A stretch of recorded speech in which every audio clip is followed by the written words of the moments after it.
व्यक्ति को सदैव बुराई से बचकर रहना चाहिए। अगर कोई बुरा कर्म करता है तो वह कर्म उसको अपने जीवन में भोगना ही पड़ता है। जिस प्रकार बछिया झुंड में भी अपनी माँ को ढूंढ लेती है, वैसे ही कर्म का फल आपको हजारों की भीड़ में भी ढूंढ लेगा। जो दुष्ट लोग होते हैं वह कठोरता से ही मानते हैं। उनको समझाने के लिए कठोर व्यवहार करना आवश्यक है। अगर समझाने मात्र से दुष्ट समझ जाते तो बांसुरी बजाने वाला कभी महाभारत होने ही नहीं देता।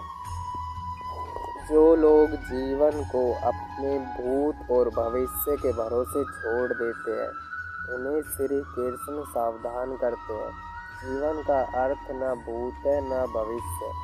जीवन केवल और केवल वर्तमान है। इसलिए वर्तमान में अपने जीवन को आनंद पूर्वक जिए, निस्वार्थ कर्म को अपने जीवन में अपनाएं। अहंकार करने पर इंसान की प्रतिष्ठा, वंश, वैभव तीनों ही चले जाते हैं। विश्वास न हो तो रावण, कौरव और कंस का अंत देख लो। कृष्ण कहते हैं, जैसे प्राणी अपने पुराने कपड़ों उतार कर उसे फेंक देता है, नए कपड़े को धारण करता है, उसी प्रकार यह आत्मा पुराने शरीर से त्याग करके नए शरीर को प्राप्त करती है। कृष्ण कहते हैं, कुदरत के फैसले पर कभी शक मत करना। अगर सजा मिल रही है तो गुनाह भी हुआ होगा। बुरे कर्म करने नहीं पड़ते, हो जाते हैं, और अच्छे कर्म होते नहीं, करने पड़ते हैं। जो लोग दूसरों की तकलीफ़ों को समझते हैं, जिनमें दया है, दिल से अच्छे हैं, उन्हें दोबारा जन्म लेना नहीं पड़ता। कृष्ण कहते हैं, अहंकार मत कर किसी को कुछ भी देकर। क्या पता तू दे रहा है या पिछले जन्म का कर्जा चुका रहा है। उससे मत डरो जो वास्तविक नहीं है, ना कभी था ना कभी होगा। जो वास्तविक है वो हमेशा था और उसे कभी नष्ट नहीं किया जा सकता। संबंध उसी आत्मा से जुड़ता है जिनका हमसे पिछले जन्म में कोई ना कोई रिश्ता होता है, वरना दुनिया की इस भीड़ में कौन किसको जानता है। मुंह से माफ़ करने में किसी को वक्त नहीं लगता, पर दिल से माफ़ करने में उम्र बीत जाती है। जिंदगी में कुछ फैसले बहुत सख्त होते हैं और यही फैसले जिंदगी का रुख बदल सकते हैं। जो एक गुनाह माफ़ ना करे वो है न्यायाधीश। जिसकी शरण में जाने से हजारों गुनाह माफ़ कर दे वो है द्वारकाधीश। जय श्री कृष्ण। मुश्किल वक्त हमारे लिए आईने की तरह होता है, जो हमारी क्षमताओं का सही आभास करके हमें बताता है। विश्वास का उत्तम उदाहरण अर्थात अर्जुन ने 10 लाख सेना का त्याग करके श्री कृष्ण को चुना। सेहत के लिए योग और किसी की ज़रूरत पर सहयोग, दोनों से ही जीवन बदलता है। जब आप दूसरों के लिए अच्छा चाहते हैं तो वही अच्छी चीज़ें आपके जीवन में वापस आती हैं। यही प्रकृति का नियम है। जब ज़्यादा बोलने वाला, हंसने वाला व्यक्ति मौन चुप हो जाए तो समझ लेना वह अंदर से टूट चुका है। अच्छे लोगों की श्री कृष्ण परीक्षा बहुत लेता है, परंतु साथ नहीं छोड़ता, और बुरे लोगों को कृष्ण बहुत कुछ देता है, परंतु साथ नहीं देता। जिंदगी में 2 लोगों का होना बहुत ज़रूरी है। एक कृष्ण जो लड़े बिना तुम्हारी जीत पक्की कर दे, दूसरा कर्ण जो हार सामने हो फिर भी साथ ना छोड़े। श्री कृष्ण जी कहते हैं, तू करता वही है जो मैं चाहता हूँ, होता वही है जो मैं चाहता हूँ। तू वही कर जो मैं चाहता हूँ, फिर होगा वही जो तू चाहता है। भरोसा अगर खुद पर रखो तो ताकत बन जाती है, और दूसरों पर रखो तो कमजोरी बन जाती है। आप कब सही थे इसे कोई याद नहीं रखता है, लेकिन तुम कब गलत थे इसे सब लोग याद रखते हैं।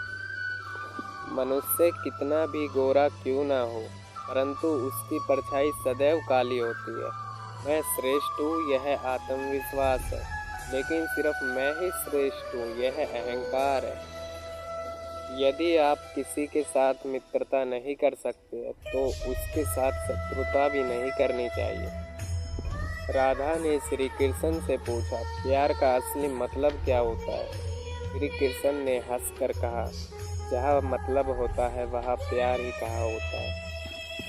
प्रेम एक ऐसा अनुभव है जो मनुष्य को कभी परास्त नहीं होने देता, और घृणा एक ऐसा अनुभव है जो मनुष्य को कभी जीतने नहीं देता।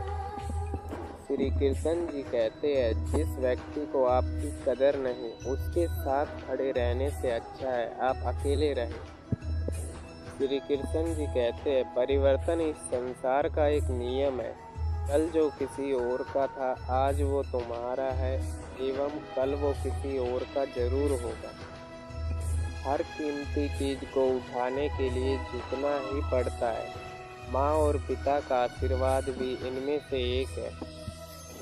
अगर व्यक्ति शिक्षा से पहले संस्कार, व्यापार से पहले व्यवहार और भगवान से पहले माता पिता को पहचान ले तो जीवन में कभी कोई कठिनाई नहीं होगी। श्री कृष्ण कहते हैं, एक बार माफ़ करके अच्छे बन जाओ, दोबारा माफ़ करके और अच्छे बन जाओ, और तीसरी बार उसी इंसान पर भरोसा करके कभी बेवकूफ़ ना बनो। कभी भी स्वयं पर घमंड मत करना। पत्थर भी भारी होकर पानी में अपना वजूद खो देता है। हद से ज़्यादा सीधा साधा होना भी ठीक नहीं, क्योंकि जंगल में सबसे पहले सीधे पेड़ों को ही काटा जाता है। जब मनुष्य को अपने धर्म पर अहंकार हो जाता है तब उसके हाथों अधर्म होने लगता है। सेवा सबकी कीजिए मगर आशा किसी से मत रखिए, क्योंकि सेवा का सही मूल्य भगवान ही दे सकता है, कोई इंसान नहीं। श्री कृष्ण जी कहते हैं, कठिन समय में समझदार व्यक्ति रास्ता खोलते हैं और कायर व्यक्ति बहाना। हमेशा सपना बड़े से बड़ा देखो। चांद नहीं मिला तो क्या हुआ, आसमान तक तो पहुँचोगे। इंसान, घर, रिश्ते, दोस्त सब बदलता है, पर फिर भी उदास क्यों रहता है? क्योंकि वह खुद को नहीं बदलता। पेड़ कभी डाली काटने से नहीं सूखता, पेड़ हमेशा जड़ काटने से सूखता है। वैसे ही इंसान अपने कर्म से नहीं बल्कि छोटी सोच और गलत व्यवहार से हारता है। श्री कृष्ण कहते हैं, सफलता पाने वाले भूत और भविष्य की चिंता किए बिना अपने वर्तमान को सुधारते हैं, और यदि हार की संभावना न हो तो जीत का कोई अर्थ नहीं है। तुमने खुद को कमजोर मान रखा है, वरना जो तुम कर सकते हो वह दूसरा और कोई नहीं कर सकता। बुराई को देखना और सुनना ही बुराई की शुरुआत है। कर्मों का गणित बहुत ही सीधा और सरल है। हर भला हो भला और हर बुरा हो बुरा। संसार का प्रेम वासना है, कृष्ण का प्रेम उपासना है। जो मिल रहा है तुम्हें वही तुम्हारे लिए बेहतर है। ये तुम नहीं जानते, पर देने वाला बखूबी जानता है। दुख भोगने वाला आगे चलकर सुखी हो सकता है, मगर दुख देने वाला कभी सुखी नहीं हो सकता। गलत व्यक्ति जितना भी मीठा बोले आपके लिए बीमारी बन जाएगा।